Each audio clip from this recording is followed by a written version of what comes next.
acompañen al libro de Mateo 5, pongan una marca allá.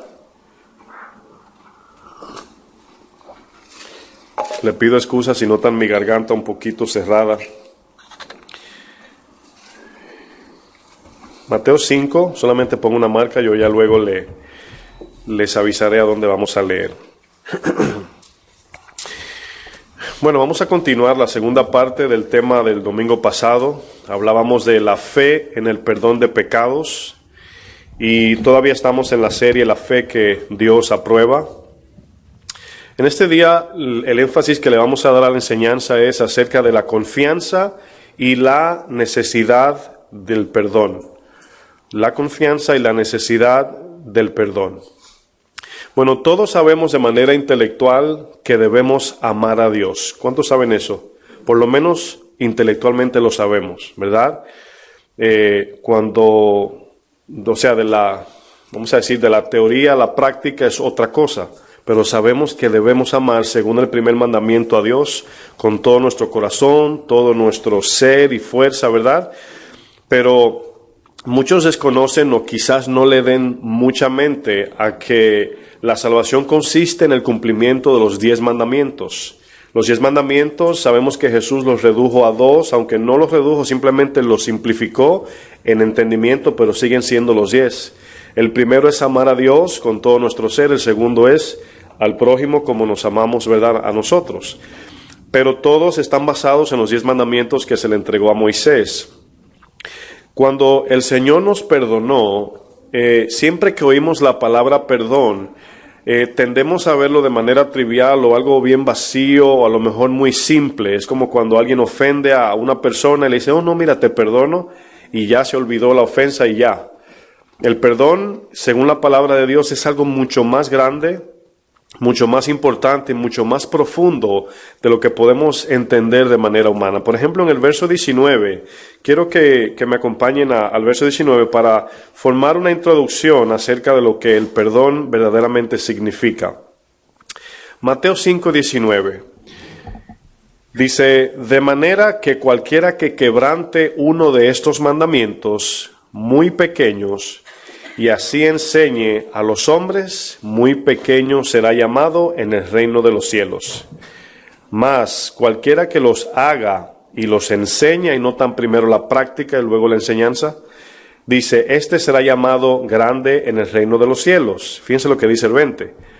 Porque os digo que si vuestra justicia no fuere mayor que la de los escribas y fariseos, no entraréis en el reino de los cielos. Si usted y yo pudiéramos identificar un escriba y un fariseo hoy, nos confrontaría su estilo de vida de manera devota al Señor, entre comillas, claro. Pero solamente el hecho de ver estos hombres que lo único que hacían era examinar la Torá, la ley de Dios, aunque eran religiosos, pero era lo único que hacían, ¿verdad? El ayuno, los sacrificios, las oraciones, las posturas del cuerpo, todo lo que hacían. Si usted y yo viviésemos en ese tiempo, hubiese sido muy, muy difícil mirar y decir, wow, si ellos no entrarán al reino de los cielos, el Señor está pidiendo una mayor justicia. ¿Cómo entraremos nosotros? Me imagino en el pensamiento de los que oyen a Jesús. Si ellos no entran, ¿cómo entraríamos nosotros? Es cuando yo sé que muchos de nosotros conocemos personas de buen testimonio, gente que decimos, wow, me gustaría ser como tal hermano o como tal hermana, me gustaría imitar sus pasos, me gustaría imitar su vida. Y alguien te dice, mira, si tu justicia no sobrepasa a esa persona que tú ves como un ejemplo a seguir, no entras al cielo. ¿Se imaginan su corazón cómo estaba? ¿Verdad? Diciendo, wow, pero ¿quién va a entrar? Como sucedió con el joven rico, ¿verdad? Bueno, Jesús está pidiendo una mayor justicia por encima de aquellos que viven para estudiar la palabra, aquellos que viven según la palabra, claro, entre comillas, y el Señor demanda una mayor ley. Pero vamos a pensar, ¿a qué se refiere Jesús con mayor justicia? ¿Qué es mayor justicia en este caso? Hemos estado viendo que los mandamientos están divididos en 4 y 6, y los primeros habla de la santidad, la pureza de la aplicación, y los otros 6 habla de la justicia entre hermanos, cómo aplicamos no robar, no matar, no codiciar lo que tu hermano tiene, honrar a tus padres y a tu madre, ¿verdad? O a tus padres. Pero vemos que el Señor demanda santidad en la aplicación. Porque le digo algo, como siempre hemos estudiado, el joven rico aplicó los últimos 6 y todos lo podemos hacer. Y si nos juzgamos de manera horizontal, seríamos aprobados todos, si queremos hacerlo de manera íntegra y responsable dentro de lo que cabe. Pero cuando el Señor mira el corazón, se da cuenta de cuál es la intención detrás de lo que hacemos. No sé si recuerdan, por ejemplo, si usted le tira una ojeadita, miren el capítulo 6:1, cómo comienza diciendo, que no hagamos las cosas para ser visto de los hombres. Entonces ahí comienza el Señor a irse más profundo al corazón y decirles, cuando ustedes hagan algo, no lo hagan con la intención personal, sino para la gloria de Dios. El problema es que era imposible y es imposible para nosotros cumplir la ley de manera intencional en santidad sin primero nosotros haber nacido de nuevo y tener la ayuda y la asistencia del Espíritu Santo. Es imposible.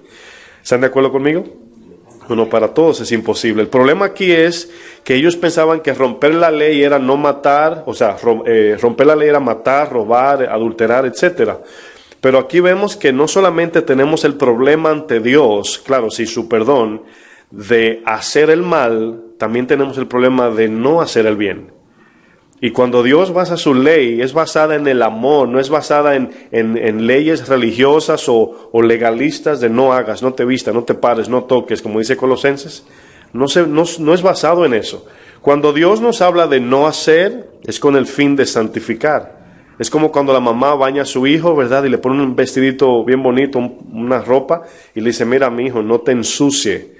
Pero esa negación, ese mandamiento negativo de no te ensucies, tiene una implicación, es para que estés limpio. O sea, el Señor cuando nos dice, no hagas eso, hijo mío, hija mía, no es solamente porque Él es Dios que nos manda, es por el bienestar de nosotros. ¿Están de acuerdo? Entonces siempre va a ser por el amor que Dios nos va a corregir.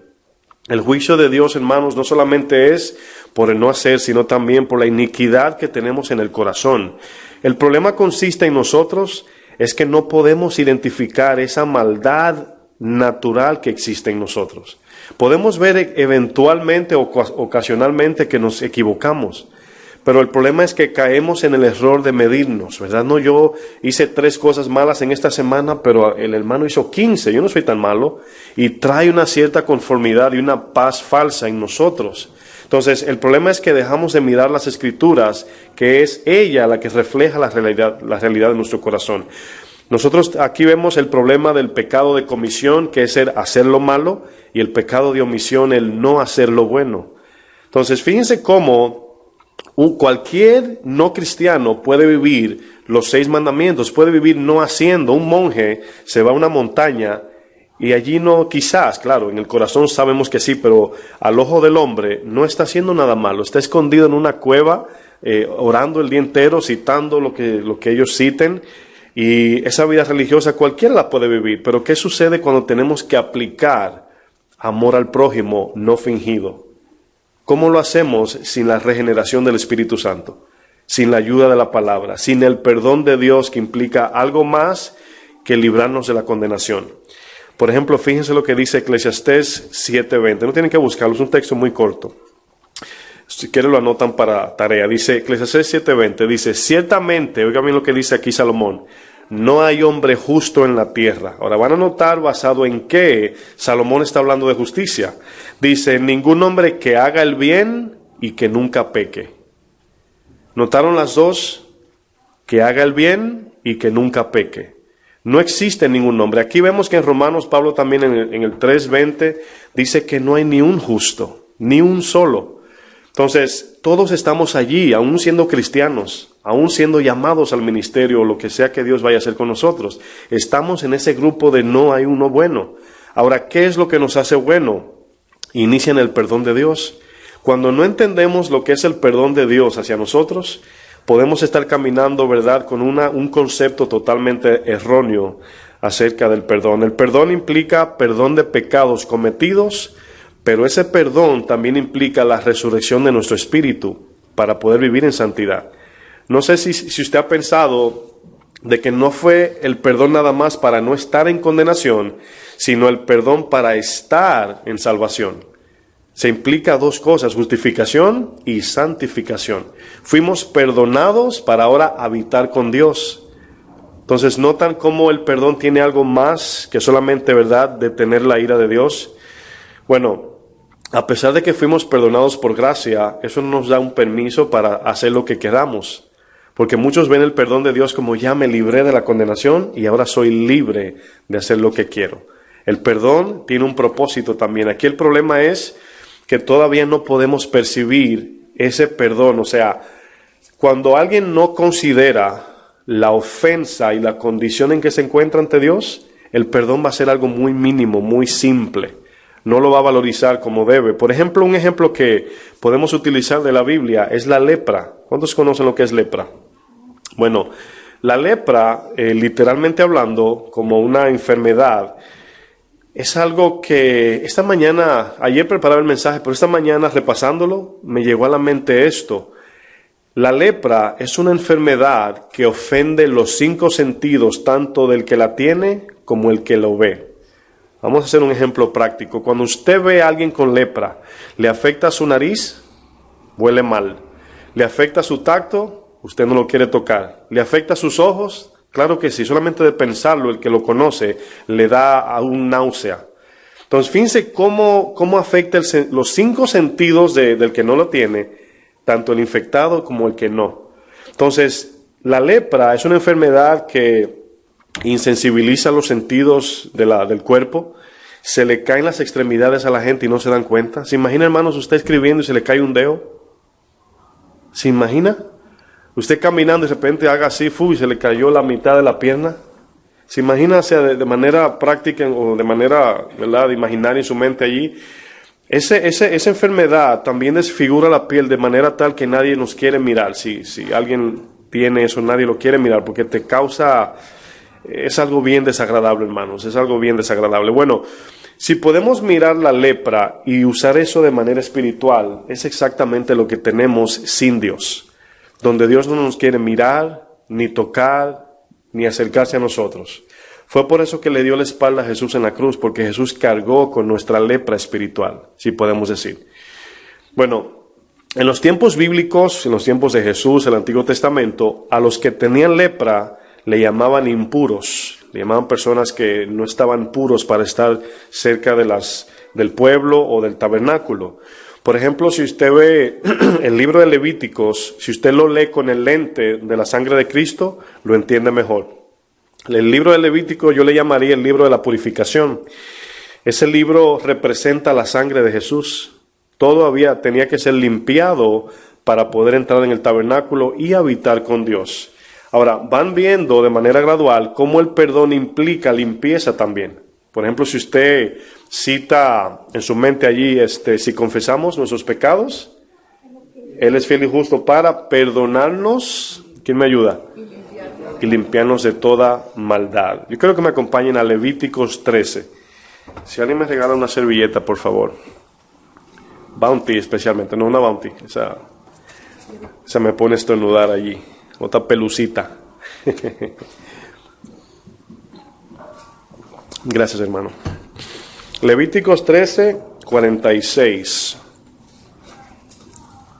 Este libro da miedo cuando se va a estudiar, pero cuando usted lo lee con el lente, con el lente de la sangre del Señor, que representa la pureza de Jesús, lo entiende mejor y entiende las demandas. ¿Quién ha leído este libro? Por lo menos algo. ¿Cómo usted se siente cuando lo lee? Como, ay, ¿qué es esto? ¿Cuánta demanda? Pero el problema no es el libro. Allí, y no le llamaríamos problema, pero para ejemplificar, el problema es la santidad de Dios con nosotros. Es imposible acercarse a Dios sin santidad. ¿Cuántos saben eso? Fíjense lo que dice Levítico 13:46. Dice, todo el tiempo que la llaga, ahora yo quiero que usted a la llaga lo cambie por pecado. ¿Ok? La palabra llaga es pecado, vamos a ponerlo así. O la llaga es la evidencia del pecado en nosotros. Todo el tiempo que la llaga estuviere en él, ¿qué dice luego? Será inmundo. Estará como impuro y habitará solo. fuera del campamento será su morada. Ahora, yo quiero que nosotros como hijos de Dios veamos el pecado como algo que nos separa de la presencia de nuestro Padre. Piensa en sus seres queridos y piensa en algo que le conlleva a una separación de esos seres queridos. ¿Usted lo haría con libertad? O sea, sin ¿verdad? Insensible, o sea, yo creo que no. Pero cuando vemos el pecado pensamos que es cuando vemos la palabra que nos confronta, lo vemos como una demanda de Dios molestosa. Pero no tiene que ver con eso, tiene que ver con la santidad y pureza de nosotros para convivir con Dios. Por ejemplo, vemos que la palabra levita viene de la palabra Leví, de uno de los hijos de Jacob, por el cual vino la descendencia de los levitas que asistían y operaban u oficiaban en el tabernáculo. Pero si usted estudia eso en su casa, acerca de qué eran los levitas, tenían que vivir una vida rigurosa increíble. Tenían que vivir vestidos de blanco, limpios, y por eso es que ustedes notan a los fariseos diciéndole a Jesús, ¿por qué no se lavan la mano cuando comen pan? ¿Verdad? Pero ellos estaban queriendo ser más limpios que Jesús, pero su corazón estaba negro. Entonces, los levitas eran separados para el oficio, para también asistir juntamente con el sacerdote. Ahora, quiero decir esto. No sé si ustedes han oído que le llaman a los que cantan en alabanza, le llaman levitas, ¿verdad? Y eso no es bíblico, en cierto sentido no lo es. Porque levita, mire, lo que es sacerdocio, los levitas, reyes, en cierto sentido lo voy a explicar, somos nosotros ahora, reyes y sacerdotes. Somos levitas, o sea, todo lo que simbolizaba la representación de lo que es el tabernáculo, nosotros ahora tenemos todo, porque Cristo lo llena todo. Estamos completos en Él. Usted ahora, por medio del Espíritu Santo y la palabra, tiene el levita dentro, tiene el sacerdocio, y el rey aquí habla de la autoridad de la palabra, no para el abuso que hoy vemos, sino de la autoridad sobre el pecado. Ahora reinamos sobre el pecado. Entonces notamos que ahora todo lo que el Antiguo Testamento lo tenía como una representación, lo tenemos ahora de manera literal, que es Cristo en nosotros. ¿Amén? Bueno, miren lo que dice Deuteronomio 10:8. Está un poquito más adelante del libro de Levíticos.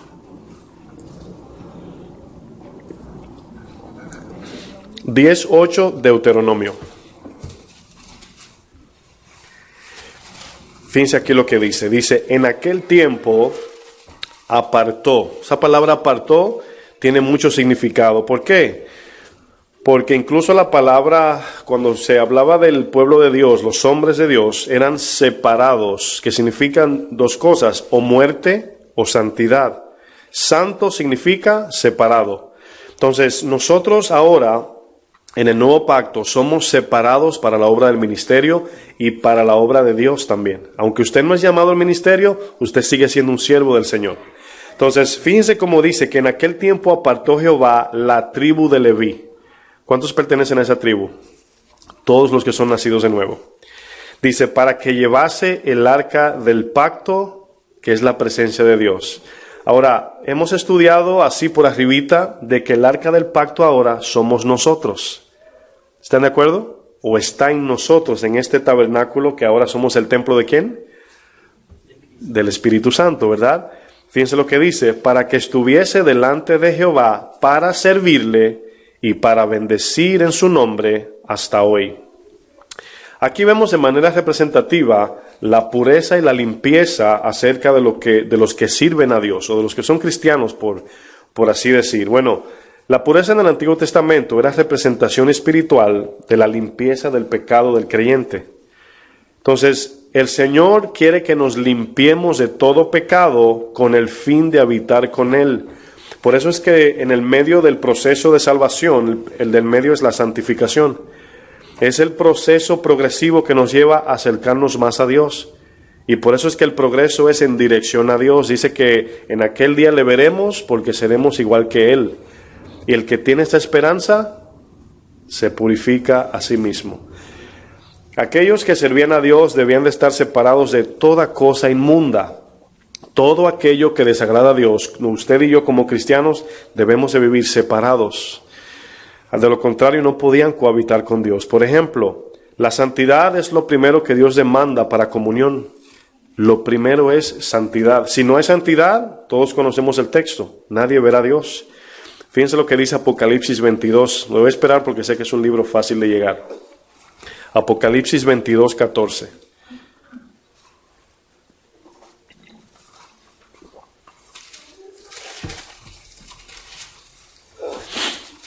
Apocalipsis 22, 14.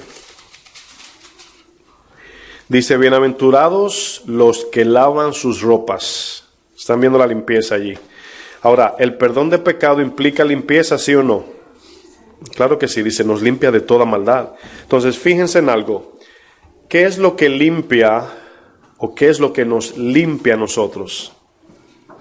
La sangre de Jesús. Pero fíjense que también la palabra de Dios nos purifica, porque es por medio de la palabra que nosotros somos purificados. Ahora, el reconocimiento de nuestro pecado ante Dios nos limpia de toda maldad, nos mantiene siempre santos. Pero la santificación tiene que ver con la obediencia a la palabra, la cual nos purifica. Por ejemplo, dice, laven sus ropas para tener derecho al árbol de la vida. Notan que la santificación tiene que ver con un propósito, para tener derecho al árbol de la vida y para entrar por las puertas en la ciudad. Mas los perros, que es una palabra representando a aquellos que eran paganos, que practicaban cosas, por así decir, del mundo, y se utilizaba la palabra perros. Se utilizaba con los gentiles también. Los fariseos le llamaban así a los gentiles. Dice, los perros estarán, ¿dónde? Fuera. Fíjense aquí la separación. Los hechiceros, los fornicarios, homicidas, idólatras y todo aquel que ama y hace mentira. Ahora, hemos estudiado que estas palabras, quizás hace años atrás usted la leía y decía, yo no soy ninguna de esas. Pero hay muchas de ellas en el corazón de nosotros que deben de ser purificadas. Pero noten cómo el reconocimiento del perdón de su sangre nos limpia ¿de qué? Y mientras la sangre nos mantiene santos, aunque en condición todavía no somos perfectos, estamos en perfección progresiva. Ahora notan que somos santos ante Dios, ya no somos llamados pecadores. Porque yo puedo ver cristianos todavía diciendo, bueno, sí, yo también soy pecador. Ya no. Por la fe del perdón dice que somos santos, ahora llamados los santos de Dios. ¿Somos impíos o píos? ¿Qué somos? Píos, significa santos. Entonces, fíjense, no pío del pollito, pero notan, hermanos, aquí el texto, fíjense lo que dice luego.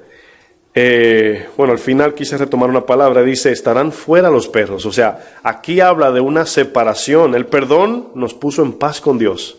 Justificados por la fe, tenemos paz para con Dios. Entonces, el perdón no solamente es, el Señor me libró de la condenación, no. El perdón tiene una implicación más importante que esa. Y es tener comunión con nuestro Padre, cohabitar con Él. Fíjense cómo la limpieza tiene que ver con la comunión con Dios. Miren lo que dice Mateo 5:8. Si no tienen que buscarlo, yo lo puedo leer si quieren para seguir avanzando. Mateo 5:8 dice, bienaventurados los del limpio corazón. Ahora, ¿cuál es el galardón de eso? Porque ellos verán a Dios. Exactamente, o sea, la limpieza del corazón nos lleva a ver a Dios. ¿Por qué? Porque es la santidad y la pureza que Dios demanda. Ahora, la justicia detiene la condenación, pero la santidad nos permite estar con Dios. Ahora, ¿cuántos quieren ir a la eternidad con Dios? Yo estoy seguro que todos los que estamos aquí. Pero no siempre todos queremos santidad. Esa es la parte difícil. Pensamos que la santidad es una carga y que es difícil, es imposible, porque lo tenemos en un concepto muy erróneo. Santidad en nosotros, lógicamente nos vamos al extremo de perfección. Y ninguno somos perfectos. Pero en Él, por la fe en el perdón, sí somos perfectos ante sus ojos. Aunque en condición nos falta crecer mucho. Y es ahí donde vamos cada día. Cuando vemos las cosas así nos da ánimo de querer ser santos para Dios. Porque muchas veces decimos, es que es difícil orar, es difícil pasar tiempo con Dios. Lo difícil aquí es separarnos para Dios, querer estar con Él. Por ejemplo, uno de los síntomas de la lepra es que la lepra pierde la sensibilidad. El leproso no sabe que se le están cayendo las extremidades hasta que no la ve. O sea, de repente, yo recuerdo una historia de un Era un sacerdote que se fue a creo que fue una isla de Hawái. Era una ciudad que estaba separada para leprosos y él dedicó su vida a servirles a ellos. Pero de momento un día tenía agua caliente en la mano y le cayó en el pie y no sintió nada. Y se dio cuenta que en ese momento fue infectado por lepra. Cuando él murió, esa colonia pidió que lo enterrasen allí, pero creo que él era alemán, si no me equivoco, si no me falla la mente. Entonces lo llevaron a Alemania, pero la mano derecha que les sirvió a ellos la enterraron allá en Hawái. Es una ciudad que se llama, no recuerdo el nombre, pero es en Hawái, en una montaña. Y cuando él le cayó el agua caliente, se dio cuenta que tenía lepra porque no lo sintió. Entonces, la insensibilidad de la lepra es igual que el pecado. Usted no se da cuenta la cantidad de maldad que existe en nosotros. Por ejemplo, aquí, utilizando de paralelo la lepra con el pecado, un día llegará donde vamos a ver como Dios nos vio, pero ahora no podemos ver bien. Nos damos cuenta, claro, a medida que vamos entrando en la palabra, nos damos cuenta de la imposibilidad de cumplir la ley de Dios, que es lo que nos debe llevar a correr a Él para pedir ayuda. Señor, ayúdame, no puedo cumplir tu ley, que fue lo que no hicieron los del Antiguo Testamento. Miren, reconocer la necesidad del perdón de Dios es crucial, porque es el reconocimiento de que su perdón es tan necesario que nos lleva a correr a Él. Nadie nunca busca a nadie sin necesidad, mucho menos a Dios. Hoy vemos que muchos buscan a Dios por los peces y panes, pero el problema a veces entra en nosotros, es ese concepto erróneo de que no somos tan malos. Por ejemplo, en Mateo 9, los fariseos tenían este problema. Pensaban que no necesitaban del perdón de Dios, sino que ellos heredaban la salvación. Y fíjense aquí lo que dice Mateo 9, verso 10. Mateo 9, verso 10. Dice, aconteció que estando él sentado a la mesa en la casa, he aquí que muchos publicanos y pecadores que habían venido se sentaron juntamente a la mesa con Jesús y sus discípulos. Cuando vieron esto, los fariseos dijeron a los discípulos, fíjense aquí la actitud, ¿por qué come vuestro maestro con los publicanos y pecadores? Ahora fíjense la actitud aquí de los fariseos. Ellos pensaban que no eran ¿qué? Pecadores. Ellos pensaban que eran un pueblo especial de Dios, esperando su redención gratis. Ellos miraban a los demás con menosprecio. Ahora, una actitud de demanda de autoridad, ¿verdad?, abusiva en el ser humano, tiene que ver con un alto concepto de justicia. Cuando no somos tolerantes, flexibles, tiene que ver con esa falta de reconocimiento de que necesitamos el perdón de Dios. Reconocer que necesitamos de su perdón nos humilla, porque es reconocer que somos dignos de muerte. Entonces, cuando usted es digno de muerte, usted no exige, usted no maltrata, usted no golpea al hablar, porque usted no se cree nadie. Pero ellos se pensaban, por eso fue que cuando en la historia del fariseo y el publicano, notamos la actitud del fariseo menospreciando al publicano, porque el fariseo pensaba que era mejor o no era pecador como el publicano. Entonces aquí vemos que ellos le preguntan a los discípulos, ¿por qué tu maestro o su maestro come con pecadores y publicanos? La palabra publicanos en ese tiempo era decir pecador, era lo mismo, porque eran abusivos en cuanto al dinero. Dice el verso 12, fíjense lo que dice Jesús. Al oír esto Jesús les dijo, los sanos no tienen, ¿qué dice? Necesidad de médico, sino los enfermos. Ahora, ¿qué es lo que incrementa nuestro conocimiento de la necesidad de Dios? Es nuestra condición, el reconocimiento de lo muerto que estamos sin Él. Si no, nunca nos va a dar deseo de buscar a Dios. ¿Para qué leer la Biblia? ¿Para qué ir a la iglesia? ¿Para qué orar? Porque no hay un concepto, vamos a decir, suficiente para saber qué tanto necesito de Él. Usted no come hasta que no tiene hambre. Usted no va al médico hasta que no sabe que está enfermo. Mucho menos buscará de Dios o aceptará su perdón si no sabe que necesita de un Salvador.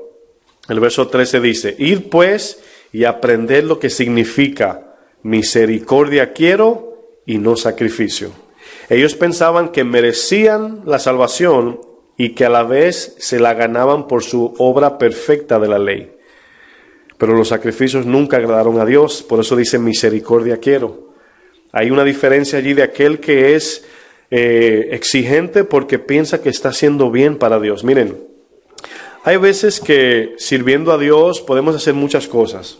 Estar ocupados, servir, podemos terminar un día victorioso, por así decir, y decir, wow, Señor, gracias por este día porque pudimos hacer lo que tú nos mandaste.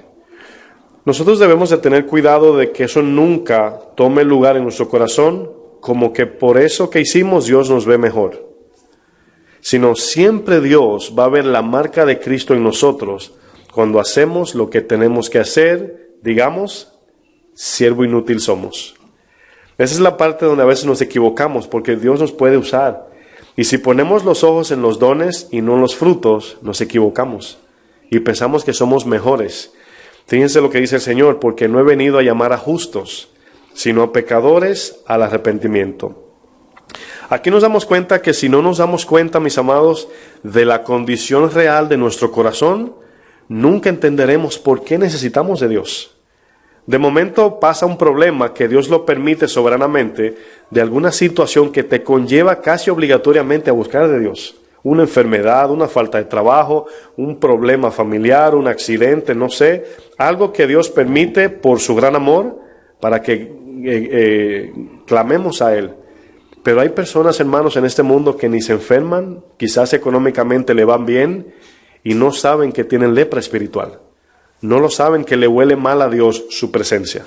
No saben que Dios no puede cohabitar con ellos por su lepra espiritual. No lo saben, piensan que están bien porque tienen los ojos puestos en lo terrenal. Si no reconocemos nuestra condición de pecado, nunca necesitaríamos buscar de Dios. Vamos a ver un ejemplo en Lucas 17, verso 11. Lucas 17, verso 11.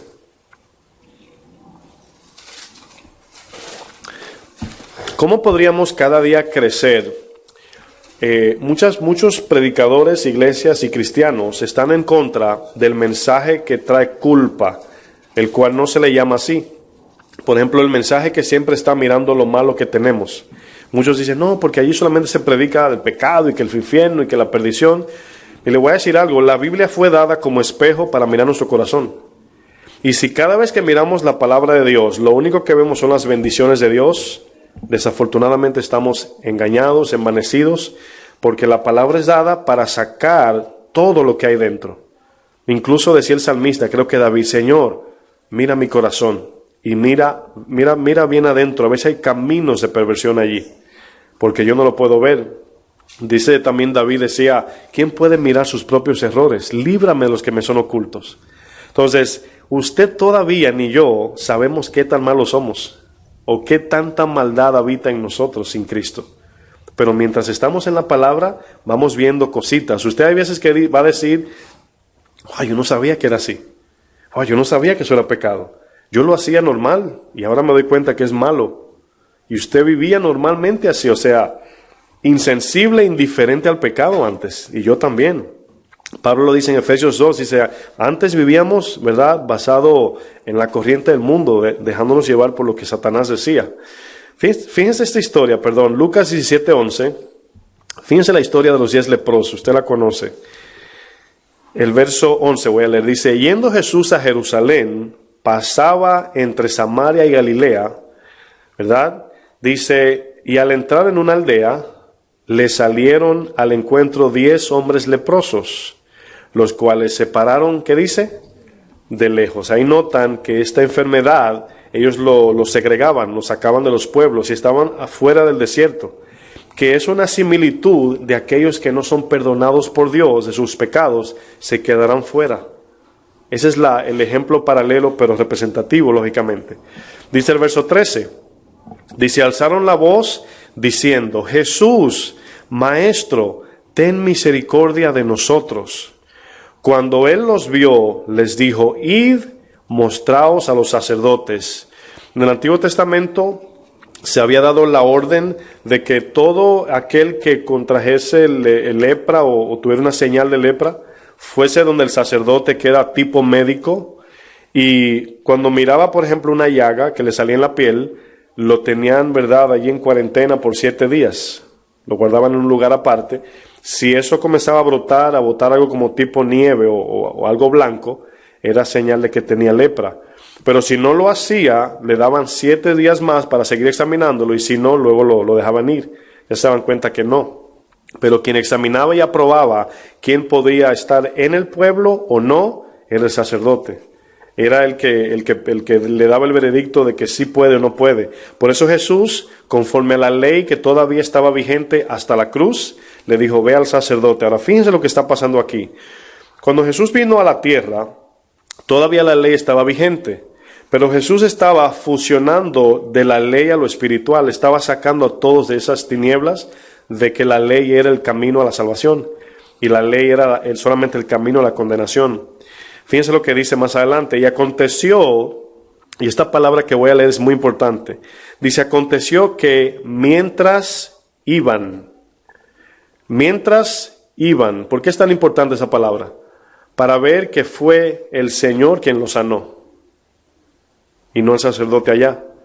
Fíjense que era mientras iban, ya fueron sanos o sanados. Entonces, en ese momento iban los 10 caminando, y mientras iban hacia el sacerdote, dice que fueron sanados. En ese momento había que hacer una evaluación o un examen en la mente y decir, espérate, me sané. Ahora, aquí habían 10, 9 judíos y un samaritano.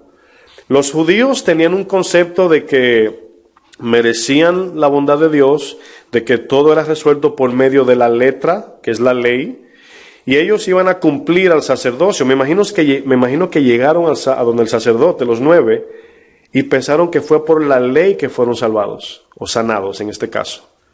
Ahora, ¿fueron limpiados de lepra los 10, sí o no? Claro que sí, pero vamos a ver lo que dice. Dice, mientras iban, fueron limpiados. Ahora, esto solamente fue de manera externa.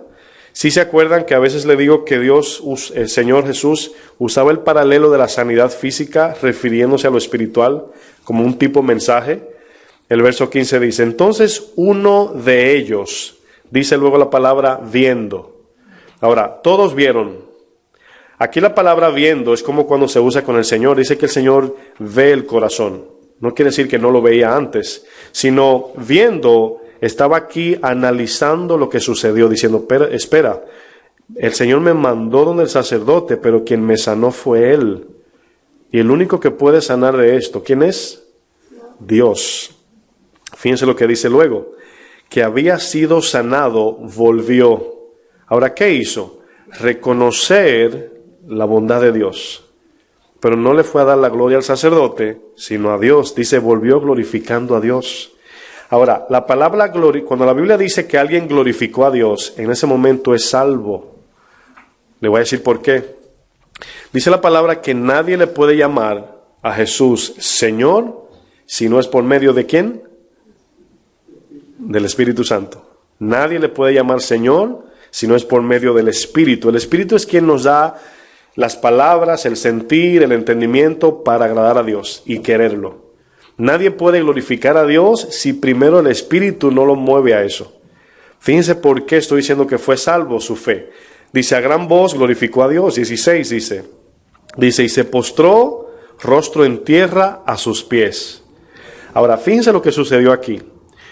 ¿Este hombre pudo ver a Jesús como Dios cuando lo vio la primera vez? No, ¿verdad? Un hombre cualquiera, Jesús el Maestro. Pero cuando volvió, ¿cómo lo vio? Como Dios. Esta postura del Antiguo Testamento sí se refería a adoración, y ellos entendían que solo a Dios se adoraba, aunque adoraron dioses paganos, pero en este caso ellos estaban entendiendo la ley, que a Dios era el único que era merecedor de toda adoración. Dice que con rostro en tierra le adoró, dice que se postró en tierra a sus pies dándole gracias, y este era ¿qué? Samaritano. Fíjense lo que dice Jesús. Respondiendo Jesús dijo, ¿no son 10 los que fueron limpiados? ¿Y los 9 dónde están? ¿No hubo quien volviese y diese gloria a Dios, sino este extranjero? Y le dijo, levántate, vete. ¿Qué dice luego?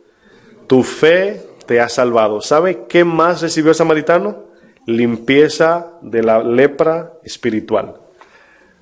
Increíblemente. Ahora, fíjense el perdón aquí. Primeramente hubo un milagro externo que nos puede llevar al infierno, ese milagro externo. Podemos seguir camino a la perdición. Pero el milagro interno que este hombre recibió lo llevó a la eternidad, porque claramente dice el texto, tu fe te ha salvado. La primera fe lo sanó, pero esa sanidad lo llevó al reconocimiento que solo Dios puede perdonar pecados y sanar. Y volvió a dar gloria y por eso recibió el perdón de pecados. Vamos a usar un ejemplo de Isaías, como siempre lo hacemos como espejo. Solamente voy a leer el capítulo 6 de Isaías, del verso 5 al 8, para ver otros ejemplos que nos ayudan a ver más que de la única manera que podemos entender nuestra condición de pecado es únicamente reflejado en Dios. Siempre hemos hablado que el contraste es lo que nos ayuda a diferenciar una cosa de la otra. Por ejemplo, podemos estar viendo algo blanco, pero decimos que es blanco hasta que no aparece algo que más blanco, ¿verdad? Entonces, usted y yo tenemos un concepto de limpieza y hasta ahora es tener el pelo bien peinadito, la ropa limpia, una camisa muy blanca, pero limpieza ante Dios es totalmente diferente. Es no tener ningún tipo de contaminación ni en pensamiento, ni en intención, ni en hechos, ni en ropa, en nada. Para poder habitar con Dios debemos de ser purificados. Por eso le dijo a Moisés, quita tu sandalia. Entonces fíjense cómo la sangre de Jesús, que era una promesa futura, aplicó en Moisés en el pasado. Eso es algo que muchas veces no entendemos, donde cuando la cruz fue enterrada, desde ese punto aplicó a pecados pasados, presentes y futuros. Y muchos del Antiguo Testamento, aplicaron esa fe que todavía aún no llegaba, porque tuvieron la fe en Cristo por medio del Espíritu. Podemos ver Hebreos 11 y la mayoría o todos son del Antiguo Testamento. Dice el libro de Hebreos 11:24 que Moisés prefirió los vituperios de Cristo. ¿Cómo puede eso ser posible si Cristo llegó más adelante, 2000, 3000 años después? ¿Cómo es posible? Porque la fe nos lleva a nosotros a entrar en la voluntad de Dios, aún sin entenderlo aquí a veces. Y la mayoría de las veces es así. Bueno, fíjense lo que dice el verso 5 de Isaías 6.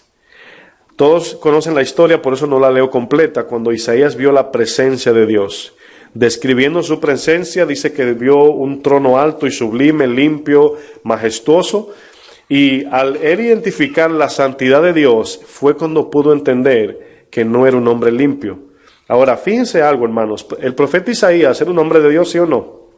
Claro que era un hombre de Dios. Delante de todos era temible, porque cuando se veía un profeta, el pueblo temía, decía, viene palabra de Dios, y yo sé que algo está mal. Entonces este hombre, cuando ve la presencia de Dios, su pureza, su santidad, dice en el 5, ay de mí. Miren, imagínese usted parado en un lugar, esperando el autobús, usted solito, ¿verdad? Está allí 15, 20 minutos, y mira para arriba y mira para abajo, ¿verdad? Y de repente usted hace así, y ve que viene un helicóptero hacia su cabeza, cayendo. Le estoy explicando para que solamente pueda decir, ay de mí. Tostones, ¿saben lo que es tostones? Nosotros decimos frito, así, aplastado. Estoy llevándolo a un ejemplo de la actitud de Isaías. Dice, ay de mí, ay de mí. O sea, el ay de mí tiene que ver con que voy a morir, porque vio la presencia de Dios. Dice, ay de mí que soy muerto, porque siendo hombre inmundo de labios. Oigan al profeta, hermanos. Ahora, si usted hace la pregunta de manera horizontal y le pregunta a los otros profetas, en el tiempo de Isaías había más profetas allí que también rondaban, y usted le preguntaba, ¿qué tú crees del profeta Isaías? Un hombre recto, puro de Dios, separado para la palabra de Dios. Así hubiese dicho así. Pero cuando Isaías ve la presencia de Dios, dice que es un hombre inmundo. Fíjense la diferencia, hermanos. Dice, y habitando en medio de pueblo que tiene labios inmundos, han visto mis ojos al Rey, Jehová de los ejércitos. En ese momento reconoció su condición, y el Dios de misericordia, cuando reconocemos nuestra condición, ¿qué hace? Es el Dios de perdón. Dice el verso 6, y voló hacia mí uno de los serafines, teniendo en su mano un carbón encendido, tomado del altar del sacrificio, si podemos decir. Era lo que representaba la cruz de Cristo. Dice el verso 7, y tocando con él, ¿verdad? Con el carbón, sobre mi boca dijo, he aquí que esto tocó tus labios y es quitada tu culpa y limpio tu pecado. ¿Se acuerdan al inicio de la enseñanza que dije que el pecado no solamente nos libra de condenación, sino que nos limpia para santidad? Ahí lo dice el serafín. Dices, quitada tu culpa, no viene condenación, no vas a morir, pero también dices, limpiado tu pecado. Limpiado tu pecado. El verso 8 dice, después, aquí vemos la conexión de la santidad y convivir con Dios. ¿Después de qué? ¿Qué quiere decir después? Después de haber sido limpiado. Oí la voz del Señor, que decía, ¿a quién enviaré? Ahora viene el servicio. ¿Y quién irá por nosotros? Entonces respondí, heme aquí ahora. Fíjense que el servicio a Dios debe ser una respuesta del entendimiento de su perdón. En el momento que Dios nos perdona, debe producir en nosotros esa urgencia de que mi vida es tuya, Señor. Mi vida es tuya. En ese momento entregamos nuestra vida y ya no vivo yo, mas vive Cristo en mí. Ahora, yo entiendo que en nosotros a veces suceden cosas que no entendemos. A veces aplicamos cosas bíblicas que ni sabíamos que era bíblica, por la guianza del Espíritu. No sé si me doy a entender. Usted puede estar haciendo algo para Dios y luego usted dice, yo no sabía que eso era de la palabra, yo lo estaba haciendo sin saber. O sea, a veces el Espíritu nos guía a hacer cosas que luego lo vemos en la palabra y lo afirmamos. Pero aquí vemos, hermanos, la necesidad y la confianza en el perdón. ¿Qué tan necesario es? Bueno, aquí vemos, hermanos, la deuda y la condición. El perdón paga la deuda y el perdón cambia nuestra condición. ¿Lo pudieron notar? Números 14, 18, dice el Señor, no lo tienen que buscar. Dice, Jehová tardo para la ira y grande ¿en qué? En misericordia, que perdona la iniquidad, y la iniquidad tiene que ver con la maldad interna, y las rebeliones, la actitud externa. Dice, aunque de ningún modo tendrá por inocente al culpable. Ahora quiero que le den mente a eso. El Señor nunca va a pasar por alto un pecadito, porque la justicia demanda, valga la redundancia, justicia. Ni uno. Ahora, cuando Dios nos perdona, muchos creyentes creen que el Señor dijo, no, olvídalo. No, hermanos, cayó sobre alguien. No sé si se acuerdan cuando yo hablaba del perdón.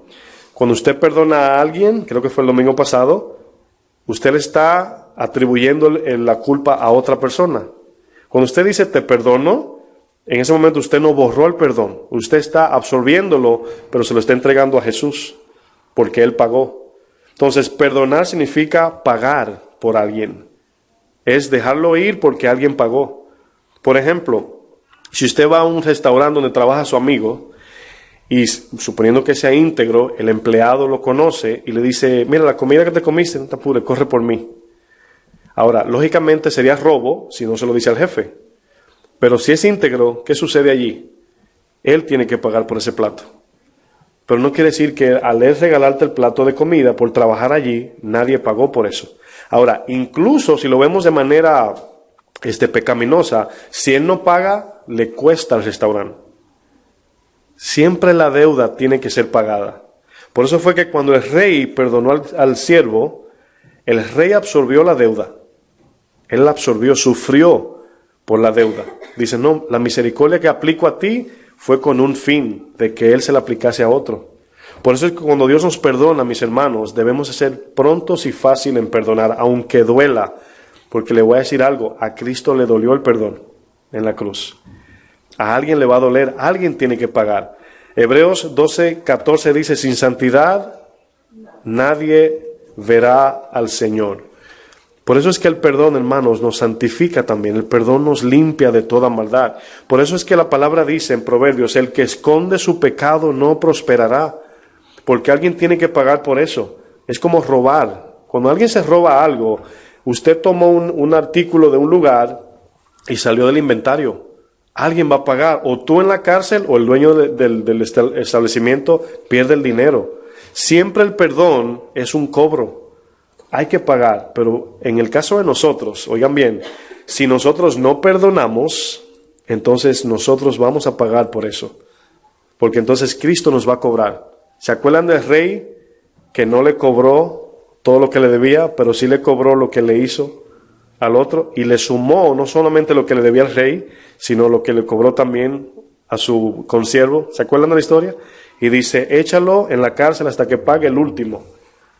¿Cómo pagaría el último si se necesitaban 80 vidas de 80 años trabajando diario y cada segundo para pagar esa deuda? Imposible. Entonces el perdón de Dios es tan grande que en la Biblia se hace de manera metafórica un número para que entendamos que es grande, pero es más grande que los 10 talentos, ¿verdad?, que aparecen allí. Desafortunadamente, hermanos, el perdón no todos lo apreciamos como debemos. Muchos ignoran que separados de Dios es vivir en sufrimiento eterno. Cerca de Dios es vivir en gozo eterno. Nuestras vidas dependen del perdón de Dios. Muchos siguen, el mundo sigue, o piensa que la gracia de Dios es algo que podemos pedir o tomarla cuando queremos. Usted se imagina, hermanos, que alguien le llame rogándole que tiene una necesidad, ¿verdad? Y vive a una distancia que es significante y le dice, mira, necesito esto, ¿verdad? Y luego que tú le dices, sí, te lo puedo proveer, te dice, no, pero tú tráemelo. ¿Qué usted le diría? No, si lo quieres, ven a buscarlo, si no. Pero se imagina que el Señor nos otorgó el perdón y anda detrás de nosotros para darnos. Anda detrás del mundo el Señor. El Evangelio es predicarle al perdido. El Señor anda detrás de la gente para darle el perdón. No es cobrándole que anda, es regalándole el perdón. Pero si no lo quieren, sí le va a dar el pago. Por eso la palabra dice, déjamelo a mí que yo pagaré. Mis enemigos me lo dejas a mí. El Señor llama enemigo lógicamente al que no quiere su perdón. Bueno, ¿cuánto costó el perdón, hermanos? ¿Qué diríamos si podemos decir cuánto costó el perdón en la cruz? Bueno, podemos bíblicamente decir que su sangre preciosa, ¿verdad? La sangre preciosa de Jesús. Esa sangre fue la que pagó por nuestras transgresiones y nos limpió de toda maldad. En Levítico 17:11 dice, porque la vida de la carne en la sangre está, y yo, el Señor, os la he dado para hacer expiación sobre el altar por vuestras almas. Expiación es cambio. Usted derrama la sangre y su pecado es perdonado. Pero aquí se derramó la sangre de Jesús. Dice, la misma sangre hará expiación de la persona. Alguien tiene que morir para pagar nuestra deuda. Y ya Cristo lo hizo. En Hebreos 9:22 dice, casi todo es purificado según la ley con sangre. Y sin derramamiento de sangre no hay remisión de pecado. Si no hay derramamiento de sangre, desafortunadamente, no hay perdón. Y si no hay perdón, no hay vida. Vamos a terminar con la historia de Lucas 7 acerca de otro leproso que se llama Simón el fariseo. Lucas 7, verso 36, vamos a iniciar y ahí concluimos. Lucas 7, 36. Todo esto, hermanos, el problema más profundo es no reconocer la deuda que tenemos con Dios. Ese es el problema, o sea, mi actitud apática hacia Dios, o sea, que no me nace buscar a Dios o leer la Biblia, es una falta de entendimiento de lo que de verdad somos. Fíjense lo que dice verso 36 de Lucas 7. Dice, uno de los fariseos, ese tenía lepra, el Señor lo sanó. Dice, rogó a Jesús que comiese con él. Yo me preguntaba si este era uno de los 10 que estaba con el samaritano. O sea, no lo sé, pero este fue también. Los otros, Mateo y Marcos, dice que tenía lepra. Dice que comiese con él a Jesús en su casa. Y habiendo entrado en casa del fariseo, se sentó a la mesa. Entonces una mujer de la ciudad, que era pecadora, al saber que Jesús estaba a la mesa en casa del fariseo, trajo un frasco de alabastro con perfume. Toda una vida de trabajo, ¿verdad? Allí en un solo potecito, ¿verdad? En un frasco. Dice, y estando detrás, debemos de entender que las posiciones o posturas antes de la cruz tienen mucho significado. Por eso notan que luego de la cruz no se ve mucho, y postrado en pie o de rodillas, no se habla de eso. Si lo notan, pero en el Antiguo Testamento sí, como cuando Gedeón apartó a los, creo que eran 10,000, y el Señor dice, el que se postre en sus rodillas como perro beber agua, y el que no, lo manda a su casa. Entonces la postura tiene un significado importante en el Antiguo Testamento. Entonces dice que esta mujer en el 38, dice que estando detrás, vino por detrás de él a sus pies. Llorando, comenzó a regar con lágrimas sus pies y los enjugaba con sus cabellos. Ahora, esta mujer, yo quiero que entiendan esto, es muy importante. Todo esto que dice esa parte de cómo ella se acercó al Señor por detrás, llorando con su pelo y su perfume, ella estaba dando absolutamente todo al Señor. Y su expresión de lágrimas era de gozo y tristeza a la vez, pero si notan era una expresión de Señor, no tengo más que darte, ¿qué más te puedo dar? El pelo era una parte muy importante como lo es hoy para las damas, en ese tiempo también. Incluso cuando vemos en 1 Corintios, dice Pablo que usen su pelo largo como un velo, que simbolizaba de que el pelo le pertenecía al esposo. Por eso en el oriente se tapan el pelo, porque es un respeto hacia el esposo. Y ella quitarse su velo, si era que tenía, o lavarle los pies con su pelo, era poner su dignidad sobre el suelo, era entregar todo su ahorro al Señor, era dar todo su corazón a Él y sintiéndose como que no era suficiente, o entendiéndolo. Por eso notan que ella está detrás en posición a los pies, con su pelo le está lavando los pies y con sus lágrimas le estaba limpiando. O sea, agua es fácil de tomar, pero bañar a alguien con lágrimas es diferente, es de dolor que sale esa agua, si lo pueden entender. Y el verso 39, o al final del 38, dice, y los enjugaba con sus cabellos y besaba sus pies y los ungía con el perfume. Ahora, si alguien les regala un perfume de Chanel, no sé de qué marca, ¿verdad? De $1,000, no sé si lo hay, ¿verdad? Y usted, al regalarle ese perfume, delante de quien se lo regala, usted lo abre y se hace así, en el pie. ¿Cómo se siente el que se lo regaló? ¿Cómo se sentiría? Después de haber gastado ese dinero, dice, ¿cómo te pones el perfume en los pies que me costó tanto? Esa es la actitud de nosotros, ¿sí o no? Esta mujer trajo el mejor perfume que le costó un año de trabajo y se lo puso en los pies, hermanos. Ahora, fíjense lo que hace el amor a Dios, nos alinea en la fe de su voluntad. Dice el Señor en nosotros que ella lo estaba preparando para la sepultura. Ella no sabía eso, pero la fe nos alinea en el plan de Dios. Nos damos cuenta luego, pero fíjense cómo ella, en esta actitud, confiando en el perdón de Dios, pudo entrar en la promesa de Dios. Bueno, fíjense lo que dice el 39. Ahora, ¿se acuerdan que le explicaba de cuando no entendemos nuestra condición, siempre tenemos una actitud hacia el prójimo como un poquito despreciable o menospreciando? Dice, cuando vio esto el fariseo que le había invitado, dijo para sí, o sea, pensó en su mente, si fuera profeta, yo me río cuando leo esa parte porque era Dios. Dios era quien le hablaba a los profetas, ¿verdad? Dice, conocería quién y qué clase de mujer es la que le toca. Oigan lo que dijo, ¿qué clase de mujer? ¿Qué es qué? Pecadora. ¿Y él qué era? Pero no, él pensaba que no. Fíjense lo que dice el 40.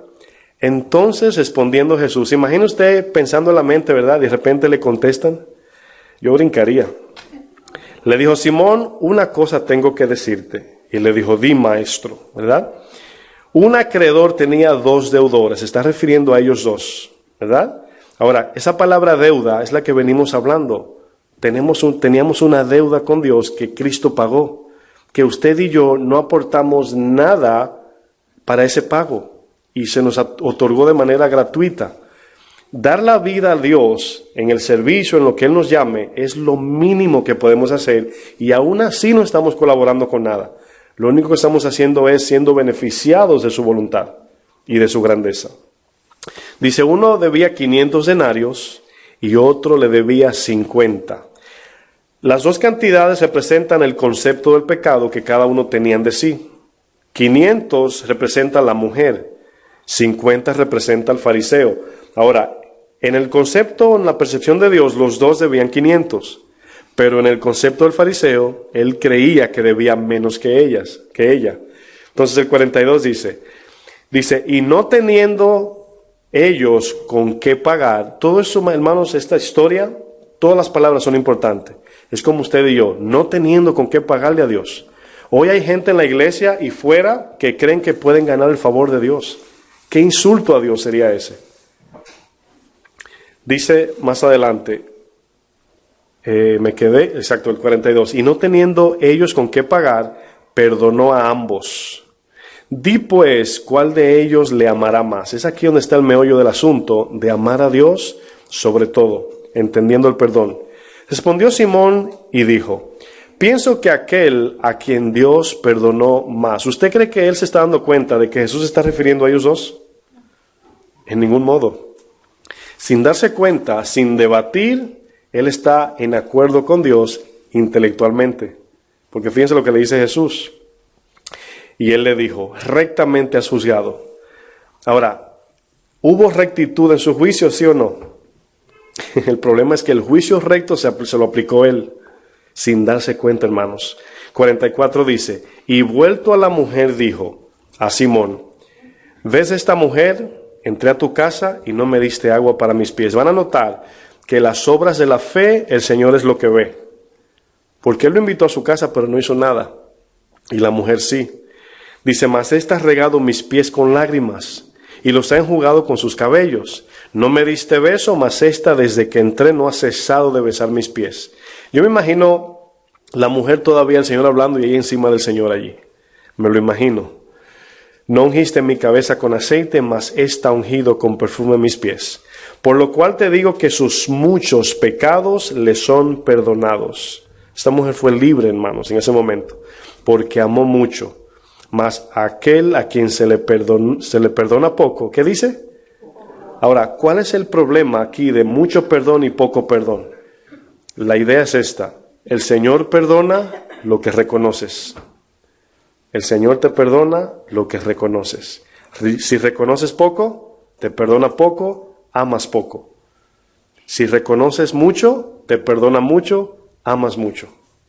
Esa es la idea aquí. El problema que tenemos es la falta de humillación al reconocer lo malo y lo mucho que hemos ofendido a Dios y que no tenemos la capacidad de agradarle.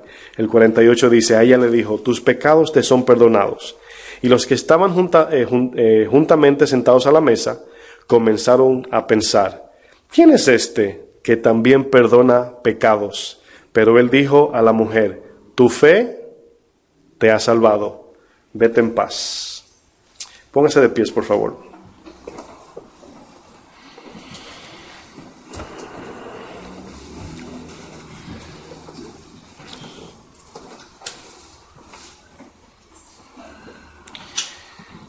Quiero que si por favor puede, cierre sus ojos y en unos segundos vamos a meditar en esta palabra de perdón que Dios nos ha compartido a todos. Hemos podido ver que la palabra de Dios dice que es el espejo que cuando miramos la palabra de manera consistente, es ella la que nos libra de pecado. Dice, mirando el espejo de la palabra, la de la libertad. Mientras más usted mira la palabra de Dios, está mirando la presencia y santidad de Dios. Y mientras más miramos la santidad de Dios, más podemos identificar nuestra culpa, nuestra deuda y condición ante Dios. Es eso lo que va a formar en nosotros ese amor y agradecimiento hacia el Señor. En esta historia que hemos finalizado, en la última que leímos, vemos a un hombre que pensaba que solamente le debía 50 denarios a su acreedor. Pero vemos una mujer reconociendo su culpa completamente, y ella reconocía que le debía 500 denarios a su acreedor.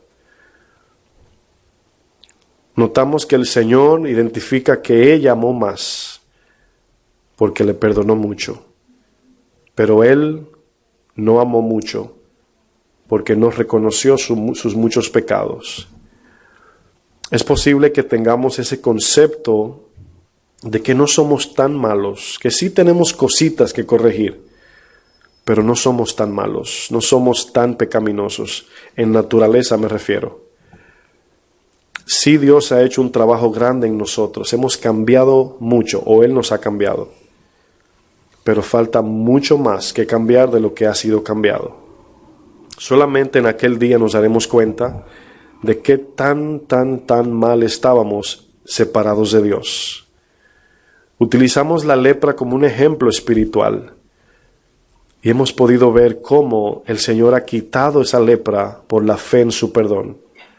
No porque hayamos hecho nada o porque seamos más o mejores, solamente porque la sangre de Jesús nos ha limpiado. Si usted se siente que ha batallado por mucho tiempo, si es nuevo no le aplica a usted, pero usted a veces se dice a sí mismo, quiero amar más a Dios, quiero convivir más con Dios, quiero pasar más tiempo con Dios, quiero hacer la voluntad de Dios.